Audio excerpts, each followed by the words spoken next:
नमस्कार दोस्तों, आज इस वीडियो में हम आपके लिए शनि अमावस्या व्रत कथा लेकर आए हैं। जब अमावस्या शनिवार तिथि को पड़ती है तो उसे शनि अमावस्या कहा जाता है। तो चलिए ये वीडियो शुरू करें उससे पहले आपसे निवेदन है कि वीडियो को अंत तक जरूर देखें, कथा को अंत तक भक्ति भाव से अवश्य सुनें। शनि अमावस्या की कथा अब प्रारंभ करते हैं। सूर्य देव की दो पत्नी थी, संज्ञा और छाया। संज्ञा भगवान विश्वकर्मा की पुत्री थी। जब संज्ञा का विवाह सूर्य देव से हुआ तो वह सूर्य के तेज को सह नहीं पा रही थी। इससे परेशान होकर एक दिन देवी संज्ञा ने अपने प्रतिरूप छाया को उत्पन्न किया और उसे अपनी जगह रहने के लिए कह दिया। छाया सूर्य देव की पत्नी बनकर रहने लगी।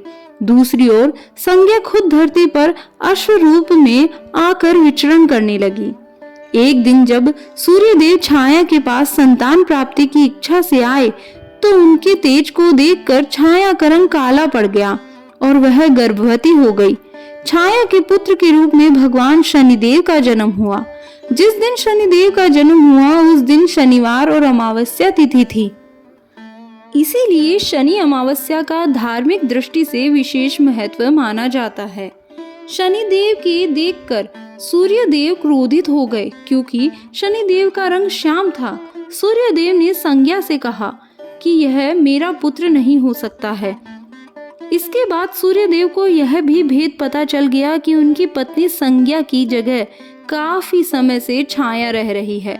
सूर्य देव को जैसे ही यह सत्य पता चला वैसे ही उनका क्रोध और भी अधिक बढ़ गया। वे छाया और शनिदेव को छोड़कर अपनी पहली पत्नी संज्ञा की तलाश में चले गए। शनिदेव जब बड़े हुए तो उन्होंने स्वयं को सूर्य देव से भी अधिक प्रभावशाली और ताकतवर बनाने का प्रण किया और भगवान शिव की तपस्या करने लगे। शिव जी ने शनिदेव की तपस्या से प्रसन्न होकर उन्हें ग्रहों में न्यायाधीश और दंडाधिकारी का पद प्रदान किया। शिव जी ने यह भी वरदान दिया कि हे शनि, नवग्रहों में तुम्हारा विशेष स्थान और सम्मान होगा। तुम्हारे न्याय से तीनों लोकों में कोई भी नहीं बचेगा। तुम सभी जीवों के कर्मों को देखते हुए न्याय करोगे। शिवजी से वरदान पाकर शनिदेव नवग्रहों में विराजमान हो गए।